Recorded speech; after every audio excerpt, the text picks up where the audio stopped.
अस्सलाम वालेकुम नाजरीन, प्रोग्राम दूसरा रुख में खुशामदीद। मैं हूँ आपका मेज़बान नादिर गुरामानी। नाजरीन, पाकिस्तान में इंसानी हुकूक के हवाले से वक्तन बवक्तन कई इशू जो हैं वो पार्लिमान के अंदर और बाहर भी उठते रहते हैं। ख़ास तौर पर लापता अफराद का जो मामला है उस हवाले से भी कानून साजी हो या फिर डी चौक पर धरने हो, वो माजी में होते रहे हैं। हाल ही में आपको याद होगा कि जो अमरीकी कांग्रेस अरकान है उनकी जानिब से बाइडन इंतज़ामिया को ख़त लिखा गया और उसमें यह मुतालबा किया गया है कि पाकिस्तान की इमदाद जो है वो रोकी जाए। उसी ख़त में पाकिस्तान में इंसानी हुकूक की खिलाफ वर्जियाँ, गिरफ्तारियों और शफाफ इंतखाबात का भी एक ज़िक्र किया गया है और कहा गया है कि जो हाल ही में एक बिल मंजूर हुआ है जो इस वक्त सदर मुमलिकत के पास है मौजूद है, जिस पर दस्तखत अभी नहीं हुए, उस हवाले से भी तहफ़्फ़ुज़ात का इजहार किया गया है। तो इस मामले पर हम बात करेंगे और इस वक्त हमारे साथ मौजूद होंगे निगरान वफाकी वज़ीर इंसानी हुकूक खलील जौहर साहब कि क्या पाकिस्तान में वाकई जो तनकीद हो रही है कि इंसानी हुकूक की खिलाफ वर्जियाँ हो रही हैं, ये तनकीद, ये तासुर किस हद तक दुरुस्त है? बहुत शुक्रिया सर, आपने टाइम निकाला। इस वक्त जैसे हमने जिक्र किया, अब बतौर वज़ीर आप क्या समझते हैं कि जो तनकीद पाकिस्तान के ऊपर हो रही है, आप समझते हैं कि वाकई पाकिस्तान में इंसानी हुकूक की खिलाफ वर्जियाँ हो रही हैं? देखिए जी, ये जो आपने बताया कि रिपोर्ट पेश कर रहे हैं, वो मैं समझता हूँ कि इस तरह पोजीशन नहीं है पाकिस्तान की पोजीशन तकरीबन दीगर ममालिक के हवाले से बहुत बेहतर है। जो इंसानी हकूक़ की वायलेशन आप दूसरे मुल्कों में देख रहे हैं वो इस तरह यहाँ नहीं है। पाकिस्तान की पता नहीं हर बात को बहुत बड़ा चढ़ा कर बताया जाता है और हम खुद मुख्तार और सॉवरेंट कंट्री हैं। हम अपने फ़ैसले ख़ुद करना जानते हैं और जितने भी फ़ैसले होते हैं वो हम आवाम की फैला बहबूद के लिए और आवाम की ख्वाहिशात के ज़रिए, क्योंकि मुल्क पाकिस्तान में हर शहरी को बुनियादी हकूक़ हासिल हैं और जिस तरह वायलेशन होती है, लाजमी बात अगर एक घर में एक ख़ानदान भी रहता है, उनके भी तहफ़्फ़ुज़ात एक दूसरे के साथ होते हैं, लड़ाई झगड़े होते हैं, लेकिन ओवरऑल पाकिस्तान एक माँ और बाप का किरदार अदा कर रहा है अपने शहरियों के साथ। और अमेरिका की जो आपने रिपोर्ट का ज़िक्र किया है, मैं समझता हूँ कि मुल्क पाकिस्तान में शफाफ इंतखाबात, पार्टीज़ ही पार्टी पर इल्ज़ाम लगाते हैं, लेकिन हुकूमतें जो निगरान हुकूमतें होती हैं वो शफाफ और बिल्कुल क्लीन इलेक्शन करवाती हैं और इसमें कोई फेवरेबल बात नहीं होती और ना कोई बंदा किसी पार्टी की हमायत करता है, बल्कि जो हमारा फ़र्ज़ होता है और जिस मकसद के लिए हम आए वो होते हैं कि हमने इलेक्शन करवाना है और शफाफ करवाना है और वो हम करवा रहे हैं और ये मैंडेट इलेक्शन कमीशन का है, हमने उन्हें असिस्ट करना है। तो इसलिए मैं समझता हूँ कि जिस तरह इंसानी हकूक़ के हवाले से पाकिस्तान की पिक्चर पेश की जा रही है, इस तरह नहीं है।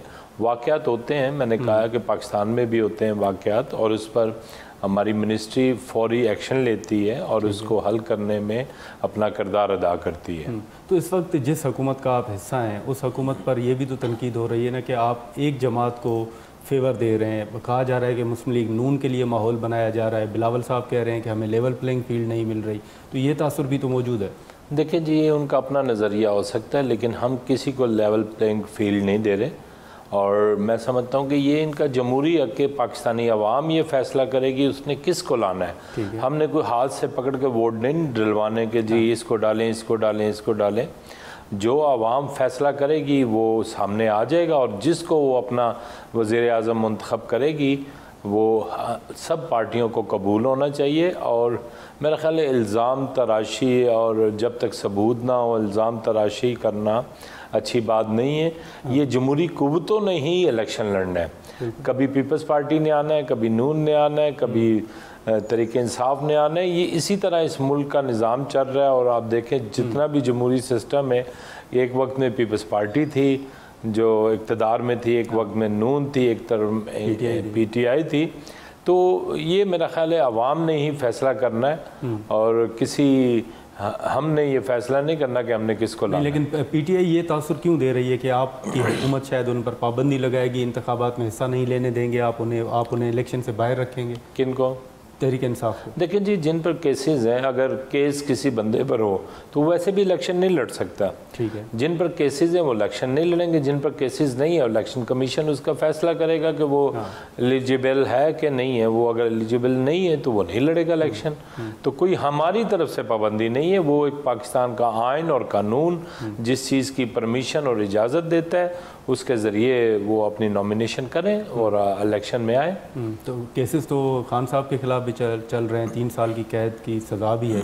तो आप समझते हैं मौजूदा इलेक्शन में अगर ये केसेस का फैसला नहीं आता तो वो भी इलेक्शन नहीं लड़ सकेंगे? डेफिनेट। वो देखें, वो तो जी इलेक्शन कमीशन ने फैसला करना है, उसने पेपर्स की जांच पड़ताल करनी है, उसने सारी इन्वेस्टिगेशन करनी है कि कौन इस सीट के लिए आयल है पाकिस्तान के लिए। देखें, आगे चल के किसी ने MNA बनना है, किसी ने MPA बनना है, किसी ने वज़ीर आज़म बनना है, किसी ने मिनिस्टर बनना है। तो इस पर पाकिस्तान के आइन और कानून के मुताबिक इलेक्शन कमीशन के जो एक्ट्स हैं उनके मुताबिक जो पूरा उतरेगा वो इलेक्शन लड़े। लेकिन यहाँ पर एक तासुर ये भी है, जैसे इंसानी हुकूक के हवाले से हमने बात की, बतौर वज़ीर आपने वज़ारत संभालने के बाद ये तो देखा होगा कि कहाँ कहाँ चैलेंजेस हैं। तो आप क्या समझते हैं कि बतौर वज़ीर आपको कहाँ कहाँ चैलेंजेस जो हैं वो दरपेश आई हैं, ख़ास तौर पर लापता अफराद के मामले पर या ओवरऑल ह्यूमन राइट्स वायलेशन के खिलाफ?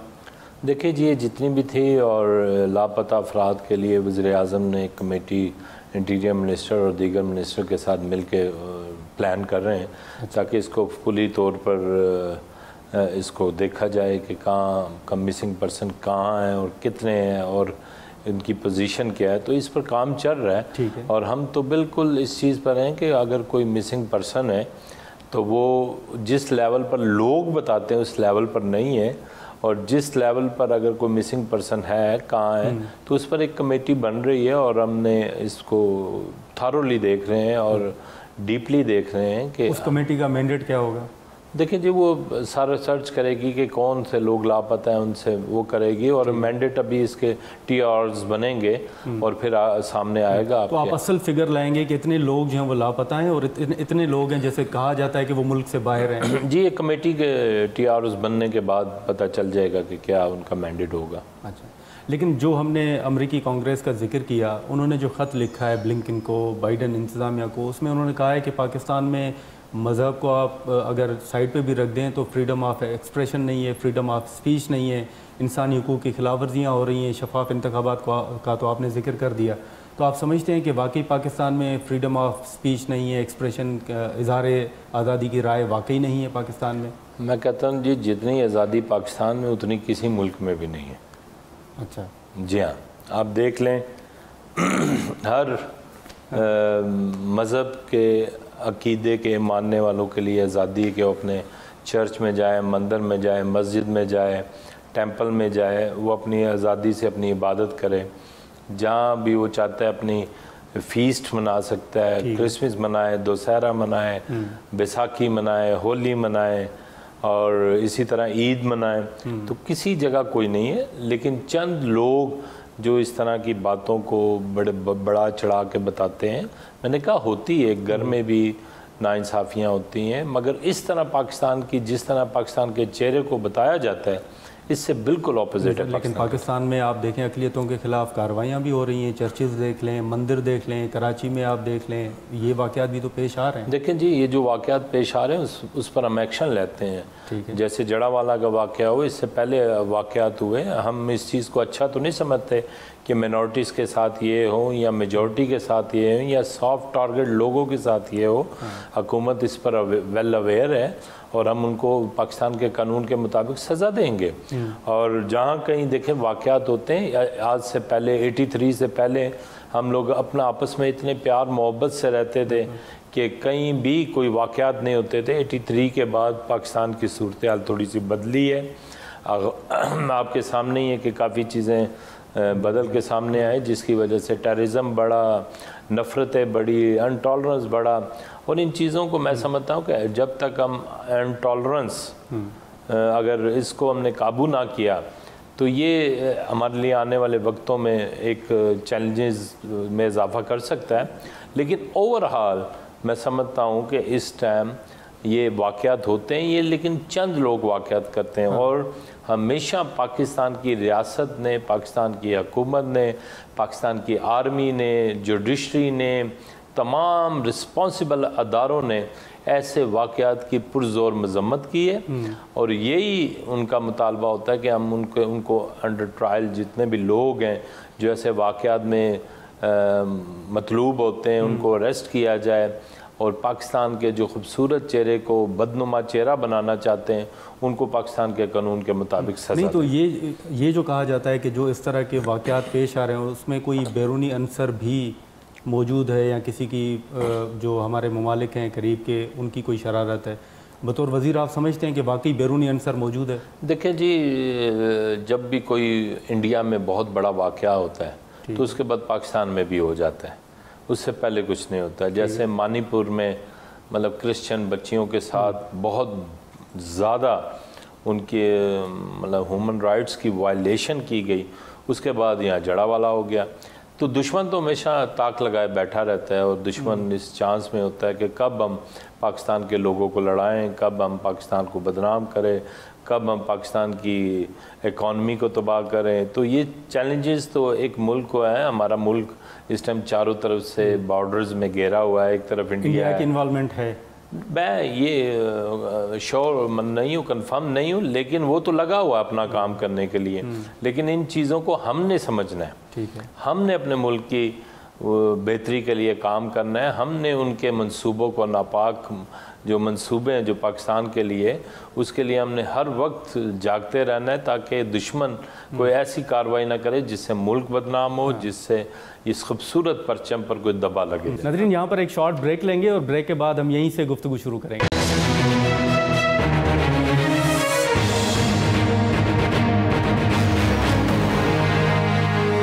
प्रोग्राम में दोबारा खुशामदीद। ये जो गिरफ्तारियों का जिक्र किया जा रहा है, जैसे हमने जिक्र किया ईमान मज़ारी के हवाले से भी उस ख़त में जिक्र किया गया है, आप समझते हैं कि ईमान मज़ारी की गिरफ़्तारी कानून के मुताबिक थी? क्योंकि ख़त में कहा गया है कि बग़ैर वारंट्स के ईमान मज़ारी को गिरफ़्तार किया गया।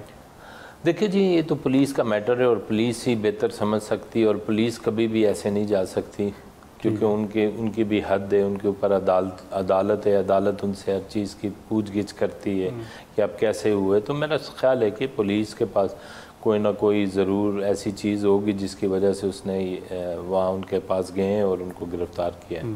तो ये जो सर जिन लोगों की ज़मानतें होती हैं वो बाहर आते हैं, फिर उन्हें गिरफ़्तार किया जाता है, फिर वो बाहर आते हैं, फिर गिरफ़्तार किया जाता है, ये सिलसिला बतौर वज़ीर इंसानी हुकूक आप इसको कैसे देखते हैं? देखिए जी, वो मेरा ख्याल केसेस ऐसे होंगे ना, वैसे तो कोई गिरफ्तार नहीं करता। आपको क्यों नहीं MPO के तहत गिरफ्तार कर ले? खदीजा शाह की ज़मानत हुई, फिर उसने देखिए MPO के तहत जो कुछ हुआ इस मुल्क के साथ आपको खुद पता है कि वो दुश्मन भी नहीं कर सका जो इन लोगों ने किया। और जो जियो ऑफेंसेस और CCTV कैमरे में है जो जिन पर ये चीज़ें प्रूफ है कि उन्होंने इस अपने मुल्क की अहम तनसीबात को निशाना बनाया, इन्वॉल्व हुआ, तो उनके लिए आप क्या समझते हैं कि उनके लिए कोई कार्रवाई न की कि मातर पितर सब आज़ाद हैं, जो इस रियासत के साथ जो कुछ करे?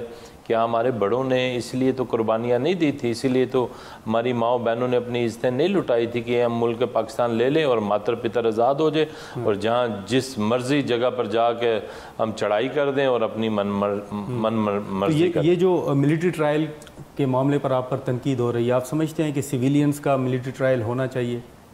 देखिए जी, जो लोगों ने डायरेक्ट मिलिट्री के तनसीबात को निशाना बनाया डायरेक्टली, ठीक है, GHQ को निशाना बनाया, कोर कमांडर लाहौर के घर में घुस गए, फिर हमारे बानी पाकिस्तान जिसने इस मुल्क को बनाया उसकी तमाम रिकॉर्ड्स को, जो हमारे एहसासे थे, उन सब को जला के राख कर दिया। अभी आप मुझे बताएं, अगर उनको पनिश नहीं किया जाएगा तो फिर क्या इस मुल्क में हम क्या सरवाइव कर पाएंगे? मेरे जैसा कानून मौजूद है, अदालतें मौजूद हैं सर, सिविलियंस का ट्रायल होना चाहिए। देखें जी, सिविलियन जो लोग मुलव्वस हैं, जो इस एक्ट में मुलव्वस हैं, उनका जो बेगुनाह है उनका ना हो। लेकिन सुप्रीम कोर्ट ने तो उसके खिलाफ फैसला दे दिया, उन्होंने कहा सिविलियंस का मिलिट्री ट्रायल नहीं हो सकता। देखिए जी, कोर्ट्स तो अपने हवाले से काम करती है, उसमें तो मैं नहीं बात कर सकता, लेकिन मैं जो बात कर रहा हूँ, देखें ना, ह्यूमन राइट्स की वायलेशन क्या, जिन लोगों ने इस मुल्क के लिए कुर्बानी दी, जिन्होंने अपनी जान का नजराना दिया, उनकी एक यादगार को आपने जूतियाँ मारी, उनकी यादगार को डंडे मारे। मैं उन फैमिलीज़ को being a human rights minister क्या जवाब दूँ? उनकी ह्यूमन राइट वायलेशन नहीं हुई जिनके शोदा के साथ ये किया गया? उनकी फैमिलीज़ हमसे नहीं पूछती, उनकी फैमिलीज़ आर्मी वालों से नहीं पूछती। तो सर आप समझते हैं कि अदालत उज़्मा को अपने फैसले पर रिव्यू करना चाहिए? देखें जी, जो भी इस कानून के मुताबिक, ठीक है, जो भी मिलिट्री कोर्ट्स के हवाले से या सिविलियन का जो बेगुनाह है, जो इसमें मुलविस नहीं है, वो मेरा ख्याल है कि उनको वैसे भी नहीं छेड़ा जा रहा, उनको आज़ाद किया जा रहा है। लेकिन जो डायरेक्टली मुलविस है, देखें, उनको पनिश होना पड़ेगा अगर इस रियासत को आपने आगे लेके चलना तो सर दो चीज़ें, एक सुप्रीम कोर्ट ने फैसला दिया है कि मिलिट्री ट्रायल नहीं हो सकता, दूसरा पार्लियामान ने सेनेट ने करारदाद मंजूर की है कि हो सकता है, सुप्रीम कोर्ट को रिव्यू करना चाहिए। तो आप जो सेनेट की करारदाद है उसके साथ खड़े हैं? देखिए जी, मैं हर उस करारदाद के साथ खड़ा हूँ जो पाकिस्तान के हक में, जो पाकिस्तान के अंदर रहते हुए जो सेनेट एक हमारा अपर अदारा है, अगर उनके रिप्रेजेंटेड ने, सेनेटर्स ने करारदाद पेश की है तो कुछ सोच समझ के की होगी, तो हम उनसे बाहर नहीं जा सकते। डेफिनेट हम भी इस माशरे का हिस्सा हैं। लेकिन मैं ओवरऑल ये कहता हूँ कि जिन लोगों ने भी फ़ौजी तनसीबात को निशाना बनाया, वो एक हमारा एक सर का फ़ख्र है, हमारा सर का ताज है आर्मी, कि जो इन बॉर्डर्स पर खड़ी हुई दुश्मन को रोके हुए है। अंदर अगर हमने अपने लोगों को दुश्मनों की तरह हमने लिबर्टी दी, तो फिर इस मुल्क का वाली वारिस कौन होगा? तो ये जो ख़त लिखा गया है बाइडन इंतज़ामिया को, बतौर वज़ीर आप इस ख़त को मुस्तरद करते हैं? देखिए जी, मैं समझता हूँ कि किसी मुल्क को भी दूसरे मुल्क में अंदर उनकी मामलात में दखल अंदाजी नहीं। हम अपने लोगों को बेहतर समझते हैं, हम उनके लिए बेहतर से बेहतर चीज़ें बनाएंगे। लेकिन ये जो ख़त है, इसकी मुझे डिटेल इतना नहीं पता, ठीक है, लेकिन ओवरऑल जो बातें इसमें हैं, मैं समझता हूँ कि इसमें इतनी सच्चाई नहीं है जितनी उन्होंने बयान की। लेकिन सर उन्होंने जो क्रिमिनल बिल का जिक्र किया है, जो तौहीन मज़हब का जिक्र किया है बिल का, आप उस बिल पर क्या राय रखते हैं? देखिए जी, वो बिल तो अभी साइन नहीं हुआ। उस बिल के खद्दोखाल में हमें जाना पड़ेगा। इससे पहले भी काफ़ी कानून बने इस तरह के, लेकिन कानून से बढ़कर ये है कि हम अपने मुल्क की तरफ देखें, हमने दूसरों की तरफ नहीं देखना, हमने अपने मुल्क की तरफ देखना कि हमारे मुल्क के लिए क्या चीज़ बेहतर है। इस मुल्क में 11 अगस्त 1948 को कायदे आज़म मोहम्मद अली जिन्ना ने वाज़ेह स्पीच में कहा कि किसी मज़हब का रियासत के साथ कोई सरोकार नहीं होगा, हर आदमी अपनी इबादतगाह में जाने का मजाज होगा और उसे आज़ादी होगी। और ये आज़ादी हमने किसी और ने नहीं, हमारे इस मुल्क के फाउंडर ने दी है। तो दूसरे मुल्क ज़रूर है कि अमेरिका में भी या दूसरे मुल्कों में भी नाइंसाफ़ियाँ होती हैं, उनका कोई जिक्र नहीं करता। उधर कोई आपको देखें, उधर गोरे को काले पर फोकियत है, मतलब इस तरह के काफ़ी। आप भी तो नहीं समझते कि अमेरिका की साजिश है पाकिस्तान के खिलाफ? नहीं जी, मैं किसी की साजिश नहीं समझता, क्योंकि हर साजिश को पाकिस्तानी कौम में इतनी एबिलिटी है कि हर साजिश को नाकाम बना दे। ठीक है सर, यहाँ पर एक शॉर्ट ब्रेक लेते हैं नाज़रीन, और ब्रेक के बाद जो मुख्तलिफ सवालात हैं, जो ख़ास तौर पर तहरीक इंसाफ की जानिब से तहफ़्फ़ुज़ात का इजहार किया जा रहा है, और जो खान साहब कह रहे हैं कि उन्हें जेल में जहर दिया जाएगा, उस हवाले से कुछ सवालात हैं जो मिनिस्टर साहब के सामने रखेंगे।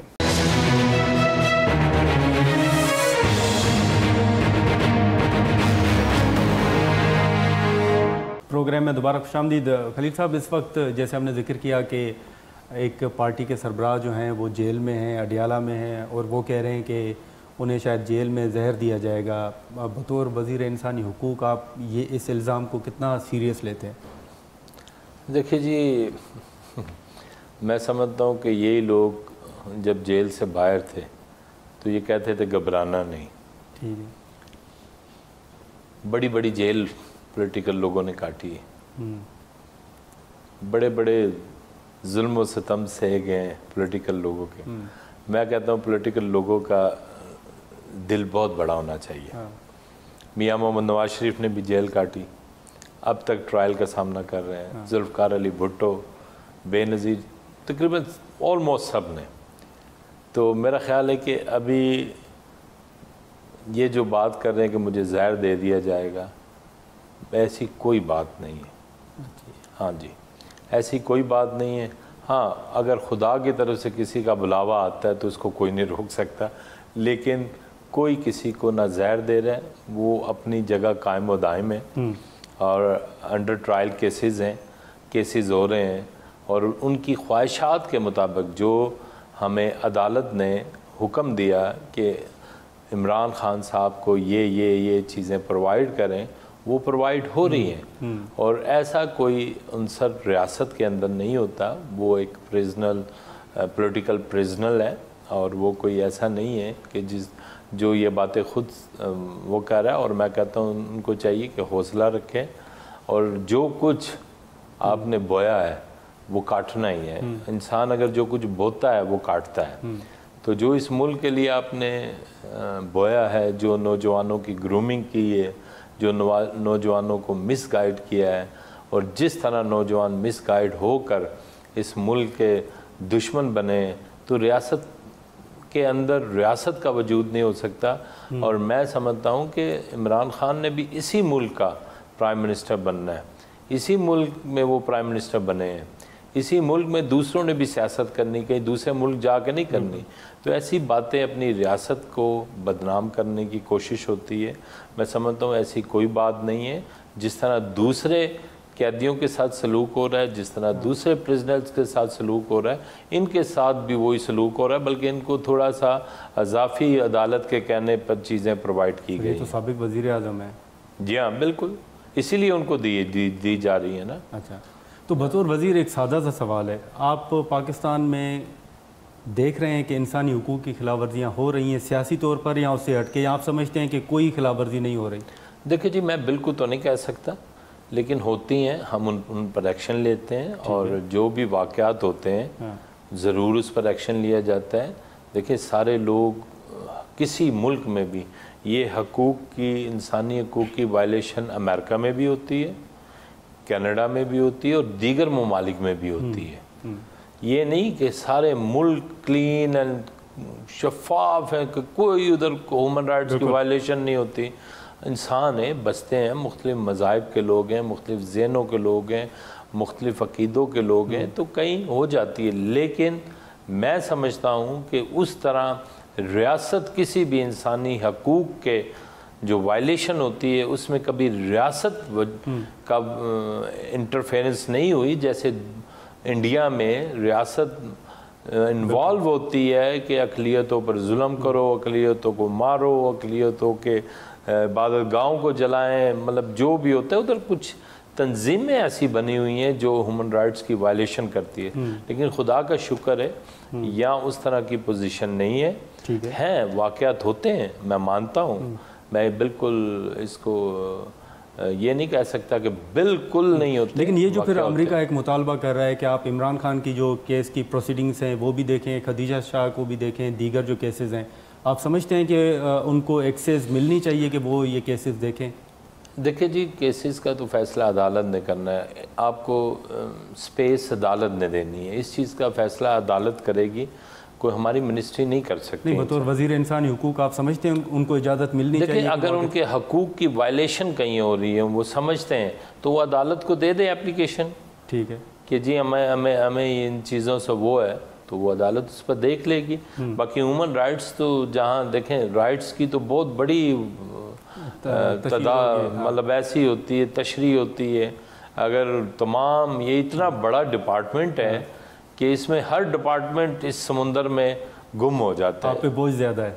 नहीं, बोझ नहीं, मुझे खुशी होती है कि मैं अपने मुल्क के लिए कुछ कर सकूं और ये रिस्पॉन्सिबिलिटी मुझे पाकिस्तान की आवाम ने दी है और मैं चाहता हूं कि हम कुछ करके जाएं और जो कुछ हमसे हो सकता है वो हम करें, इंसानों की फलाह बहबूद के लिए, इंसानों के हकूक़ के लिए। क्योंकि ये मिनिस्ट्री मैं समझता हूँ अम्बिया इकराम की मिनिस्ट्री है, जहाँ और इस्लाम तो ना सिर्फ इंसानों के हकूक़ बल्कि जानवरों के भी हकूक़ की बात करते हैं। तो मेरा ख़्याल है कि हमें हर एक जो जानदार चीज़ है, जिसका रब और मेरा रब एक है, उसकी हिफाजत, उसके हकूक़ की तर्जुमानी हुकूमतें करती हैं और हम करते रहेंगे। लेकिन यहाँ पर एक सवाल ये भी उठता है कि अब 18वीं तरमीम के बाद कुछ जो वजारतें हैं, कुछ जो सब्जेक्ट्स हैं वो सूबों के पास हैं, कुछ वफाक के पास हैं। अब यहाँ पे आपकी पॉलिसी अलग होती है, बलूचिस्तान, सिंध, केपी और पंजाब की अलग है। तो आप समझते हैं कि 18वीं तरमीम में कहीं तरमीम की मज़ीद ज़रूरत है? देखिए जी, 18वीं तरमीम के बाद ये टोटली डिज़ोल्व हो गया था और सूबों को चला गया था, लेकिन हमारे हर सूबे में हमारा डायरेक्टरेट होता है।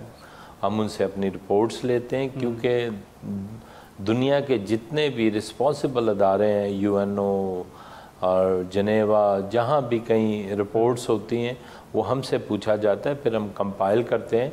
लेकिन सूबों में ह्यूमन राइट्स के लिए काम करने की ज़रूरत है, अलग से डिपार्टमेंट बनाने की ज़रूरत है। 18वीं तरमीम के बाद मेरा ख्याल इन चीज़ों पर काम होना चाहिए था, और हम तमाम वज़रा आला से अपील करते हैं कि वो ह्यूमन राइट्स डिपार्टमेंट को बिल्कुल सेपरेट करें और इस पर ज़्यादा से ज़्यादा काम करने की।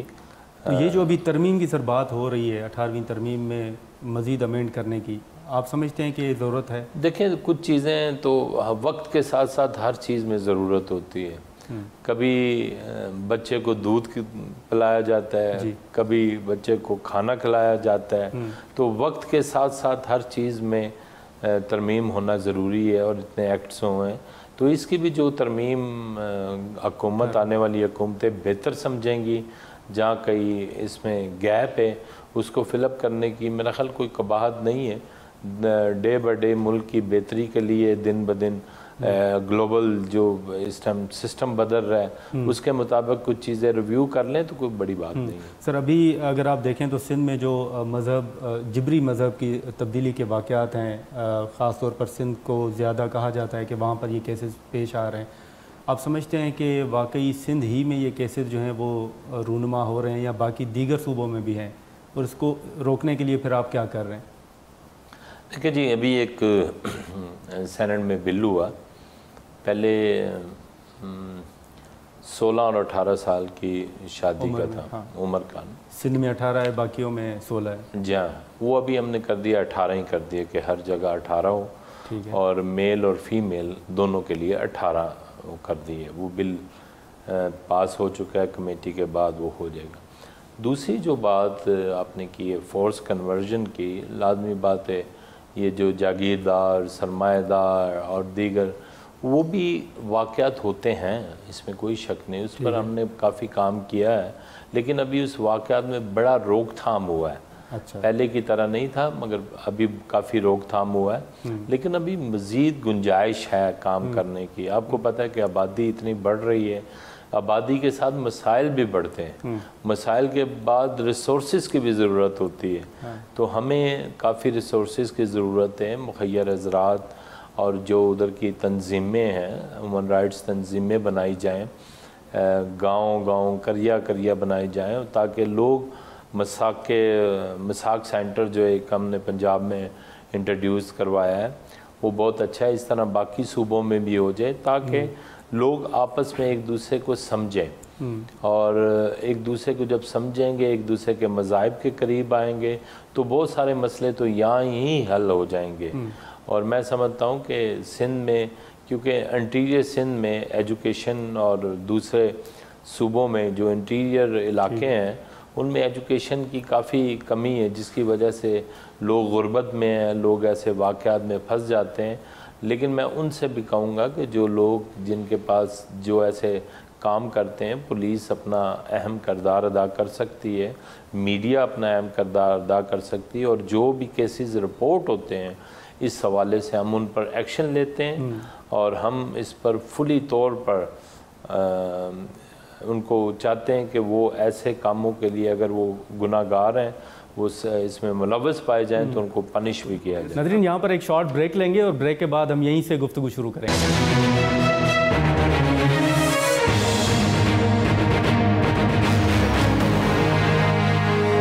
प्रोग्राम में दोबारा खुशामदीद। मिनिस्टर साहब, यहाँ पे दो सवाल हैं, एक सारा कत्ल केस है, एक नूर मुकद्दम का केस है।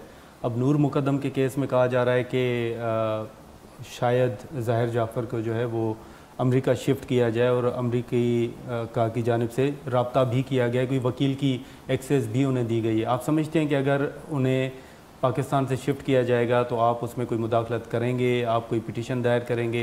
देखिए जी, जहाँ ह्यूमन राइट्स की वायलेशन होगी वहाँ मिनिस्ट्री को अगर कोई ऐसी इतला मिलेगी या वो होगा तो उस पर एक्शन लिया जाएगा। अच्छा। हाँ, क्योंकि ये मिनिस्ट्री यही चाहती है कि हम इंसानों के हकूक़ की बात करें और जहाँ कहीं भी जिस भी मज़हब जिस भी क़ीदे के ताल्लुक़ रखने वाले लोगों के हकूक़ की वायलेशन होगी हम अपना किरदार अदा करते रहें। लेकिन ये जो रेप के केसेस हैं, हमने पहले भी ये जिक्र किया है, आप देख लें कि ना सिर्फ इंटीरियर सिंध या इंटीरियर बलूचिस्तान की बात है, लेकिन ये तो वफाकी दारुल हुकूमत में भी केसेस जो हैं वो पेश आते रहते हैं। ट्रेल 3 को देख लें या F9 पार्क को देख लें। इसके हवाले से हुकूमत की क्या स्ट्रेटजी है, क्या कैसे रोका जाए इन केसेस को? देखिए जी, ह्यूमन राइट्स मिनिस्ट्री के पास कोई ऐसी फोर्स तो नहीं है, लेकिन ये काम पुलिस का है और पुलिस अपना काम कर रही है और हम पुलिस से कनेक्ट हैं। अगर पुलिस थाने में किसी की शिकायत दर्ज होती है तो हम उसको इस्लामाबाद लेवल पर जो हमारे डोमेन में है, पॉलिसी तो होगी ना? नहीं, पॉलिसी है, क्यों नहीं है, मतलब इसमें पनिश किया जाता है लोगों को, पॉलिसी बनी हुई है और लोग जाते हैं, अंडर ट्रायल होते हैं, इसमें जो पकड़े जाते हैं, जो इस तरह के काम में मुलविस पाए जाते हैं, उनके लिए पॉलिसी वाज़े है। पाकिस्तान का कानून इस चीज़ की इजाज़त देता ही नहीं है। ये जो अभी इससे हट के अगर हम बात करें जो फ़लस्तीन में हो रहा है और फ़लस्तीन की सूरत हाल पे जो मुस्लिम ममालिक का किरदार है, आप उसको कैसे देख रहे हैं? देखिए जी, मैं समझता हूँ फ़लस्तीन में हम तो ख्वाह हैं अमन के, चाहे वो कहीं भी हो, चाहे वो कश्मीर में हो, फ़लस्तीन में हो या किसी भी जगह हो, हम अमन के ख्वाह हैं और हम चाहते हैं कि पूरी दुनिया में अमन हो और अमन और भाईचारे से रहें। और कौमें देखें, ये कोई उनकी आज की जंग नहीं है, बड़ी पुरानी, लेकिन जो इसमें मैं समझता हूँ कि जिस तरह बच्चों के साथ और इनके साथ मतलब उनका इस्तेसाल किया जा रहा है और उनके साथ मतलब उनको मारा जा रहा है, तो इस पर OIC बैठ के, मैं भी आपके फोरम से पापाए आज़म जो हमारे बड़े हैं, रूहानी पेशवा हैं कैथलिक के, उनसे गुजारिश करूँगा कि वो अपना किरदार अदा करें और जंग बंदी के लिए उनको मतलब इसराइल को उन पर ज़ोर डालने, कायल करें ताकि दुनिया में अमन आ सके, क्योंकि हम तो अमन के दाई हैं जी, हम अमन की बात करते हैं। और तो ये जो सदर साहब ने बयान दिया है कि 1 स्टेट सॉल्यूशन है अपना इसका इसराइल और फ़लस्तीन का, आप समझते हैं कि वाकई यही हल है? देखिए जी, ये हल तो हमारी तरफ से हो सकता है ना, ठीक है, लेकिन दूसरा भी तो राज़ी हो ना।